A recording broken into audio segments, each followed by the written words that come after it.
اصولی طور پر چاہیے وہ آپ کو مذہب مہیا کر دیتا ہے۔ باقی آپ کے لیے میدان وسیع ہے، آپ اس میں اپنی عقل سے، اپنی سوچ سے، اپنی فکر سے آپ فیصلے بھی کرتے ہیں، آپ قانون بھی بناتے ہیں، آپ زندگی بھی گزارتے ہیں۔ سر ایک سوال یہ پیدا ہوتا ہے کہ آپ نے ابھی جو بولا کہ مذہب ان معاملات میں اصولی طور پر رہنمائی مہیا کرتا ہے، جب یہ چیزیں مذہب کے دائرہ کار میں ہی نہیں آتی تو پھر اصولی طور پہ رہنمائی سے کیا مراد یعنی ہے؟ اصولی سے مراد یہ ہے کہ واضح بات ہے کہ اس کا تعلق آپ کے تزکیہ نفس سے ہو جاتا ہے نا، اخلاقیات کے حوالے سے۔ یعنی مثال کے طور پر اگر آپ سیاست میں ہیں تو مذہب آپ کو یہ بتاتا ہے کہ آپ اپنے معاملات کو مشاورت کے ساتھ آپ حل کریں۔ یعنی اسلام میں اس بات کی اجازت نہیں ہے کہ آپ فرعون بن جائیں، ظالم بن جائیں اور آپ اپنے ڈنڈے سے آپ اقتدار حاصل کریں یا آپ اس کو نافذ کریں قانون کو، تو اس کی آپ کو اجازت نہیں ہے۔ تو یہ بنیادی بات ہو جاتی ہے جسے مشورہ وشاورہم فی الامر قرآن پاک کہتا ہے۔ پھر اس کے بعد دیکھیے کہ جب آپ اجتماعی نظم قائم کرتے ہیں اس میں عدل کی ضرورت ہوتی ہے، جسٹس کی ضرورت ہوتی ہے۔ اب یہ چند باتیں ہیں جو قرآن پاک نے اس حوالے سے بیان کر دی ہیں۔ تو ہمیں جو رہنمائی مہیا کی جاتی ہے وہ جزیات میں نہیں، وہ کلی طور پر براڈر اسپیکٹ میں وہ ہمیں مہیا کر دی جاتی ہے۔ باقی اس کے بعد ہمارے لیے آپ کے لیے دروازے کھلے ہوتے ہیں کہ ہم اجتہاد کرتے ہیں، اپنے معاملات کو قانون سازی کے ذریعے سے حل کرتے ہیں۔ لیکن امان صاحب مجھے بات کرنے دیجیے گا۔ امان صاحب آپ نے کہا کہ فرد کی اصلاح جو ہے نا وہ بنیادی اور مرکزی نقطہ ہے مذہب کا، دین کا۔ اب یہ دیکھیں آپ نے تو ساری چیزوں کو اس میں سے نکال دیا ہے، آپ نے سیاست کو بھی نکال دیا، معاشیات کو بھی نکال دیا ہے، چلیں سماج تو آپ نے کہا تمدن کے معاملات آپ نے خود ڈیل کرنا ہوتے ہیں۔ ہم دیکھتے ہیں کہ جو اقامت دین کا ایک تصور ہے وہ بھی ہمارے ہاں موجود ہے اور اس کو ثابت بھی کیا جاتا ہے۔ اور پھر رسول اللہ صلی اللہ علیہ وسلم کی اگر ہم لائف دیکھیں تو مدینہ میں آ کے ریاست قائم کی، مکہ میں تو موجود تھے، مدینہ بھی آ کے بھی اسی طریقے سے رہنا شروع کر دیتے، لیکن وہاں پہ آ کے ایک ریاست قائم کی اور وہاں پہ آ کے ایک نظم کے ذریعے سب کچھ ہوا۔ پھر خلفائے راشدین کا دور دیکھ لیں، وہ بھی ایک ریاست کے تحت چلتا رہا۔ تو یہ کیسے ہو سکتا ہے کہ ہم کہیں کہ اقامت دین بغیر ریاست بنائیں یا بغیر حکمرانی کے ایک فرد کی اصلاح کے ساتھ مکمل ہو جائے گا؟ دیکھیے جو منہج نبوی ہے اگر وہ ہم دیکھتے ہیں، فرد کی اصلاح ہی سے وہ کام شروع ہوتا ہے۔ اگر آپ اس میں کامیابی بھی دیکھتے ہیں تو اس کامیابی کی بنیاد ہی فرد کی اصلاح ہے۔ یعنی جب فرد معاشرے کا ایک رہنے والا جو ہے، جب لوگ اپنا تزکیہ کرتے ہیں، فرد اپنی اصلاح کرتا ہے، تو واضح بات ہے کہ ایک اجتماعی معاشرت وجود میں آتی ہے۔ اب وہ جو معاشرت وجود میں آئے گی وہ اپنے لیے کوئی قانون بناتی ہے، اپنے لیے کوئی نظم بناتی ہے، اپنے لیے کوئی حکومت قائم کرتی ہے، اپنے لیے کوئی ریاست بناتی ہے۔ تو یہ اس کے بعد کے معاملات آپ یوں کہہ لیجئے کہ فرد کی اصلاح بنیاد ہے، باقی جو کچھ بھی ہے وہ اس کا نتیجہ نکلتا ہے۔ ہم اگر ناکام ہیں ایک اچھا معاشرہ قائم کرنے میں، اس کی بنیادی وجہ کیا ہے؟ اس کی بنیادی وجہ یہی ہے کہ فرد کی اصلاح کو اگنور کیا گیا اور اجتماعیت کو قائم کرنے کی کوشش کی گئی بغیر اصلاح کے، جس کی وجہ سے آج 77 سال ہونے والے ہیں پاکستان، اس سے بھی زیادہ وقت ہو گیا، ہم مسلمان پاکستان میں بھی ایک ایسا معاشرہ قائم نہیں کر سکے، ایک حکومت بھی ایسی قائم نہیں کر سکے۔ تو اس کی وجہ یہی ہے بنیادی طور پر کہ رسول اللہ صلی اللہ علیہ وسلم نے جو 13 سال مکہ کے آپ دیکھ لیجئے، پھر مدینہ آپ دیکھ لیجئے، کہ افراد تیار کیے تھے، افراد سازی ہوئی تھی، وہی افراد پھر آگے حکومت میں تھے، وہی سیاست میں تھے، وہی معاشرت میں۔ لیکن ہمارے صاحب ابتدائی طور پہ تو فرد سے ہی آغاز کیا جاتا ہے، کسی بھی تحریک کا یا کسی بھی ایک جو موومنٹ ہوتی ہے اس کا آغاز تو فرد سے ہی ہوتا ہے۔ اس میں تو آپ نے بالکل بات ٹھیک کی ہے، اس میں تو کوئی شک نہیں ہے۔ لیکن ہم دیکھتے ہیں کہ وہ افراد کی ایک جماعت جب گروہ بنتا گیا تو پھر اس کا اختتام ریاست کی بنیاد پہ ہوا تھا۔ تو میں سمجھنے سے جو ہے نا وہ مجھے یہ چیز مشکل ہو رہی ہے کہ کیسے رسول اللہ صلی اللہ علیہ وسلم نے جب ایک ریاست قائم کی ہے تو پھر اس کو کیسے ڈینائی کیا جا سکتا ہے کہ نہیں صرف ایک فرد کی اگر آپ اصلاح کر دیں گے تو دین کا مقصد پورا ہو جائے گا؟ میں نے وہی عرض کیا نا کہ فرد کا ظہور اجتماعیت میں ہوتا ہے نا۔ حضرت ابو بکر ہیں، عمر ہیں، عثمان ہیں، علی ہیں اور دیگر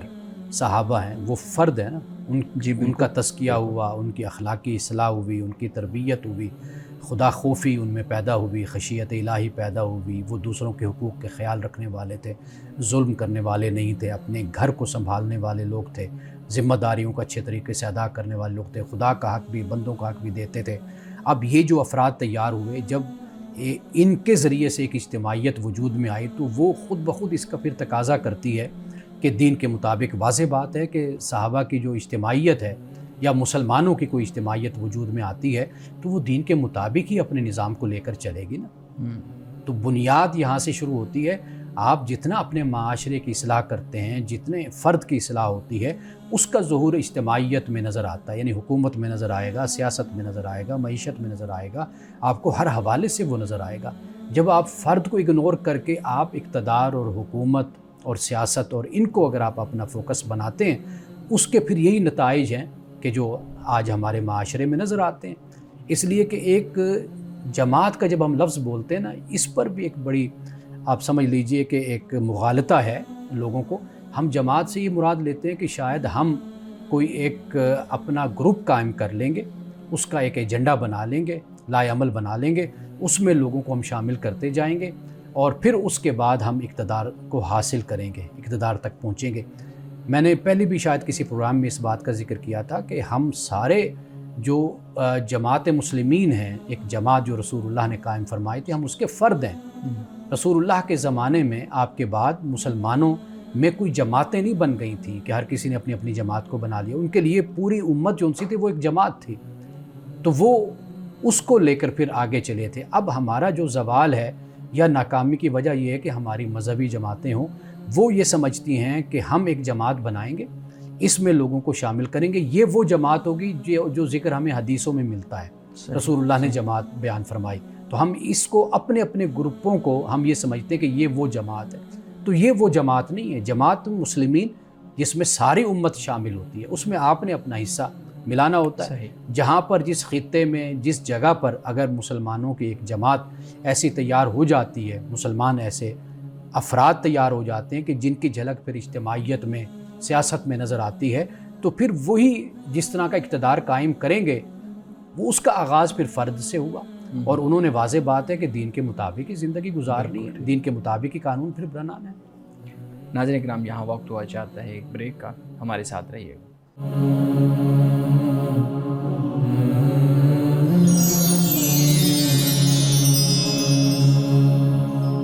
پروگرام میں ایک دفعہ پھر خوش آمدید۔ جی بلال صاحب، سر یہ بتائیے گا کہ اسلام کے دائرہ کار میں آپ نے بات جب کی تو میرے ذہن میں ایک سوال پیدا ہوا کہ اگر ڈکٹیٹرشپ کا قانون جو ہے وہ نافذ ہے، یعنی جو نظام حکومت ہے وہ ڈکٹیٹرشپ میں ہے، تو اس صورتحال میں بھی اب سب کو جو رائٹس ہیں وہ ایکول مل رہے ہیں، ہر بندہ خوشحال ہے، تو کیا اسلام پھر منع نہیں کرتا کہ آپ جمہوری نظام نافذ کریں، آپ خلفائے راشدین والا جو نظام ہے وہ لے کر آئیں، خلافت والا، یا ڈکٹیٹرشپ لگائیں جب ساروں کو برابر رائٹس مل رہے ہیں؟ تو دیکھیے، جو بنیادی بات ہے نا وہ یہ ہے کہ مسلمانوں کا جو نظم اجتماعی قائم ہونا ہے نا، جی وہ مسلمانوں کے مشورے سے قائم ہونا ہے، قائم ہونا چاہیے۔ اسی کی تعلیم دی گئی ہے، اس لیے کہ جو مشاورت ہے اس کی بڑی اہمیت ہے۔ اگر آپ کوئی بھی معاملہ طے کرتے ہیں، آپ اپنے گھریلو سطح پر ہے، محلے کی سطح پر ہے، علاقے کی سطح پر ہے، یا آپ ملک کی سطح پر بھی ہے، اگر آپ اس کو مشورے کے ساتھ اگر کرتے ہیں تو اس میں ایک تو برکت بھی ہوتی ہے، اور دوسرا یہ کہ جب سوسائٹی کی جو مختلف اکائیاں ہوتی ہیں نا، آپ ان کو اگر انوالو کرتے ہیں، ان کو ساتھ لے کر چلتے ہیں، تو آپ کا معاشرہ مضبوط ہوتا ہے، آپ کی ریاست مضبوط ہوتی ہے۔ اگر اس طرح جو ڈکٹیٹرشپ ہوتی ہے نا، آمریت، آج کے دور میں خاص طور پر اس کے بہت برے اثرات مرتب ہوتے ہیں۔ آپ پاکستان کو مد نظر رکھ لیں یا اس ملک کو مد نظر رکھ لیں کہ جہاں پر آمریت ہوتی ہے، وہاں پر یہ ہوتا ہے کہ آپ کوئی اکائی، کوئی صوبہ، کوئی برادری، کوئی لوگ، خاص خطے سے تعلق رکھنے والے، خاص قوم کے لوگ وہ ناراض ہوتے ہیں۔ آپ جب سیاست میں ہوتے ہیں نا، مشاورت کے ساتھ چل رہے ہوتے ہیں، تو آپ سب کو انگیج کر رہے ہوتے ہیں۔ یہ جو جسے آپ ڈیموکریسی کہتے ہیں، ڈیموکریسی یہ کیا چیز ہے؟ یہ وہی ہے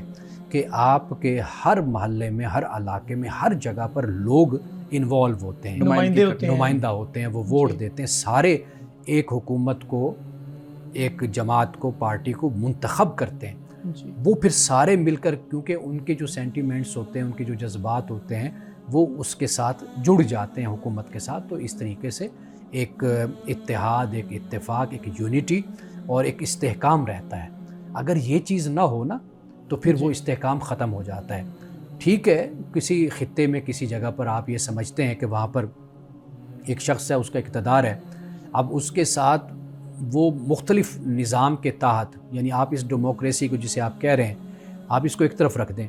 بے شک ایک شخص ہے، لیکن یہ ہے کہ اس نے جو نمائندے چنے ہوئے ہیں وہ پورے خطے سے، یعنی پورے ملک سے، ریاست سے اس نے چنے ہوئے، پھر بھی ٹھیک ہے کہ وہ چلائے گا نظام کو۔ آمریت کا جب ہم لفظ بولتے ہیں ڈکٹیٹرشپ کا، اس کا مطلب یہ ہوتا ہے کہ جسے تغلب اس میں مشورہ نہیں شامل، جس میں تغلب ہوتا ہے، یعنی اوپر سے آ کر کوئی قبضہ کر لیتا ہے، غصب کر لیتا ہے، اپنا اقتدار قائم کر لیتا ہے، یہ ایک دوسری صورت بن جاتی ہے۔ لیکن اس کے بہت سے نقصانات پھر اس خطے پر اور اس ملک پر مرتب ہوتے ہیں، وہ آپ اس کا مطالعہ کر سکتے ہیں، آپ اس کو دیکھ سکتے ہیں۔ مولانا صاحب، ہم نے یعنی مسلمانوں نے کتنے 100 سال حکومت کی ہے، یعنی ایک طویل عرصہ جو ہے نا مسلمانوں نے حکومت کی ہے۔ خلفائے راشدین کے بعد چلے ہم وہاں تک کہتے ہیں کہ جی وہ مشاورت والی گورنمنٹ تھی، وہ مشاورت والی خلافت تھی۔ اس کے بعد ہم دیکھتے ہیں کہ ایک الگ سے سسٹم شروع ہوا اور ہم نے حکومت کی۔ پھر اپنا خطہ اگر یہ والا دیکھ لیں تو یہاں پہ بھی مغلوں کے وہ ٹائم پیریڈ کے مطابق ہم دیکھیں تو وہ وہی تھی جس کو ڈکٹیٹرشپ کہیں گے یا لیکن وہ بادشاہت، آپ اس کو ملوکیت کہہ لیں، ڈائنسٹی جس کو ہم کہتے ہیں۔ ہاں، اب اگر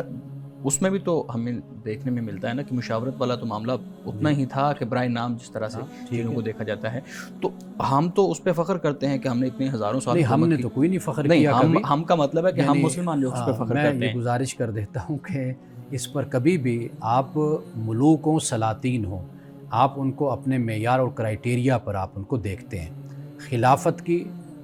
اسلامی تاریخ میں بھی تعریف کی جاتی ہے، خلافت کا ذکر کیا جاتا ہے، ٹھیک ہے۔ ملوکیت کا جب ذکر ہوا، شروع ہوئی ملوکیت،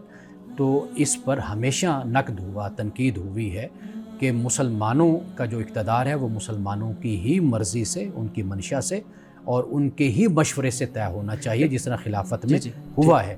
باقی اس کے بعد اگر یہ اقتدار ایک دنیا کا نظم تھا، اس کے علاوہ اس کے کمپٹیشن میں، اس کے مقابلے میں ہمارے پاس کچھ اور نہیں تھا، یعنی مثال کے طور پر ایران، فارس کو آپ لے لیجئے، آپ کیسر و کسریٰ کو لے لیجئے، آپ دوسری جگہوں پر اقتدار کو دیکھ لیجئے، دنیا پہ حکومت اسی طریقے سے ہو رہی تھی۔ اگر 40 سال کے بعد اگر مسلمانوں نے اپنا طور طریقہ تبدیل کر لیا، تو یہ مسلمان جو اس وقت دنیا میں رائج نظام تھا اس کے مطابق انہوں نے بھی بنا لیا۔ ہم اس کو اپنا سنہری دور، ہم اس کو اپنا سنہری دور، مطلب مسلمان اس کو اپنا سب سے سنہری دور مانتے ہیں اور بڑا عروج رہا ہے۔ دیکھیں آپ اس کو سنہری دور کہہ رہے ہیں، آپ اپنی جگہ پر آپ اس کو سنہری دور کہہ رہے ہیں۔ آپ دیکھیے کہ اس کے بعد جو وقت آیا، ٹھیک ہے کہ کوئی زمانہ، کوئی وقت ایسا گزرا کہ امن قائم ہو گیا، اس میں مسلمانوں کے پاس مال و دولت تھا، مسلمانوں کے پاس استحکام تھا، وہ ایک علیحدہ چیز ہے۔ لیکن جب ایک آپ آئیڈیل ریاست کہتے ہیں، آئیڈیل حکومت کہتے ہیں، وہ ہمیشہ مسلمانوں کی مشاورت اور مسلمانوں کے مشورے کے ساتھ قائم ہوئی، اس کو آئیڈیل کہا گیا۔ باقی ہم اس طریقے سے دیکھ لیتے ہیں کہ جس طرح بڑی برائی چھوٹی برائی کے حوالے سے بڑا شر چھوٹا شر ہم دیکھ لیتے ہیں، اس بنیاد پر مثال کے طور پر کوئی بادشاہ ایسا آیا، حضرت عمر بن عبدالعزیز کو آپ دیکھ لیجئے کہ وہ آئے اور وہ ان کو خلافت راشدہ میں شامل کیا گیا۔ اس کی وجہ کیا تھی کہ انہوں نے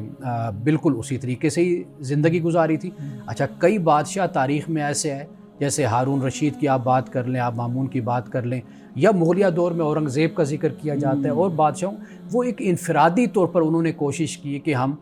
کوئی ظلم اپنی طرف سے روانہ رکھیں، ہم زیادتی نہ کریں کسی کے ساتھ، اور کوشش انہوں نے کی کہ عدل و انصاف قائم ہو، اسلام کے دیے ہوئے اصول، وہ ایک اپنی جگہ پر کہ جس کی بنیاد پر ان کی تعریف کر دی جاتی ہے۔ لیکن آئیڈیل آپ دیکھ لیجئے، آج 1500 سال کے بعد بھی اگر مسلمان ذکر کرتا ہے تو خلافت کا ذکر کرتا ہے اور اسی کی ہی تعریف کی جاتی ہے۔ سر، میں اس مسئلے کو آپ نے پولیٹیکلی تو بڑا اچھا سمجھا دیا ہے، میں پولیٹکس سے ہٹ کر کلچر پوائنٹ آف ویو سے بات کرنا چاہتا ہوں کہ ہماری ثقافت کے حوالے سے بھی یہ جو مذہب کا دائرہ کار ہے اس کو بھی آپ وضاحت کیجیے۔ جی بالکل،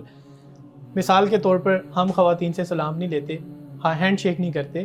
لیکن کئی ممالک میں کیا جاتا ہے۔ تو اب یہ کلچر کا حصہ ہے اور یہ مذہب کے دائرہ کار میں آئے گا یا نہیں آئے گا؟ دیکھیے، واضح بات ہے کہ یہ چیز آپ کے کلچر میں شامل ہے۔ اب کہیں پر اس کو معیوب سمجھا جاتا ہے تو آپ نہ کریں، کئی جگہوں پہ اگر اس کو معیوب نہیں سمجھا جاتا تو وہاں پر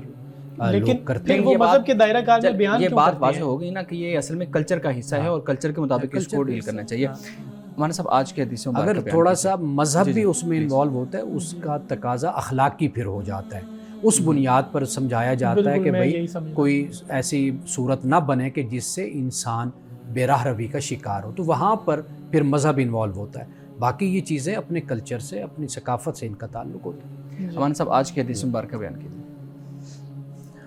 رسول اللہ صلی اللہ علیہ وسلم سے یہ روایت حضرت ابو ہریرہ رضی اللہ تعالیٰ عنہ کرتے ہیں، کہتے ہیں کہ رسول اللہ صلی اللہ علیہ وسلم نے کبھی بھی کھانے میں عیب نہیں نکالا تھا، یعنی کوئی کھانا آپ کے سامنے کوئی ڈش پک کر آتی تھی تو آپ کبھی بھی اس میں سے کوئی عیب نہیں نکالا کرتے تھے، بلکہ الفاظ یہ ہیں کہ ان اشتہاہ اکلہ و ان کرہ ترکہ، کہ اگر آپ صلی اللہ علیہ وسلم کو کھانا پسند ہوتا تو آپ کھا لیا کرتے تھے، ورنہ پھر آپ چھوڑ دیا کرتے تھے۔ تو ناظرین کرام، اس حدیث میں جو ہمیں تعلیم ملتی ہے وہ یہ ہے کہ ہم جیسے دسترخوان پر بیٹھتے ہیں اور ہماری عادت ہوتی ہے موڈ خراب ہو تو پھر کھانے کو ہی ہم برا کہنا شروع کر دیتے ہیں کہ آج کیا پکایا ہے، کوئی ذائقہ نہیں ہے، یہ ہے وہ ہے، بہت باتیں ہم کرتے ہیں، تو یہ اللہ کی نعمت کی ناشکری ہوتی ہے۔ تو لہٰذا اگر کوئی چیز پسند نہیں تو خاموشی اختیار کر لی جائے، جو پسند ہے وہ کھا لیا جائے۔ ناظرین کرام، اس دعا کے ساتھ اپنے پروگرام کا اختتام کریں گے۔ اللہ رب العزت حسن کلام اور تاثیر کلام عطا فرمائے، ہماری زبان کی گروں کو کھول دے اور سننے والوں تک خیر کا پیغام پہنچے۔ اجازت دیجیے، خدا حافظ۔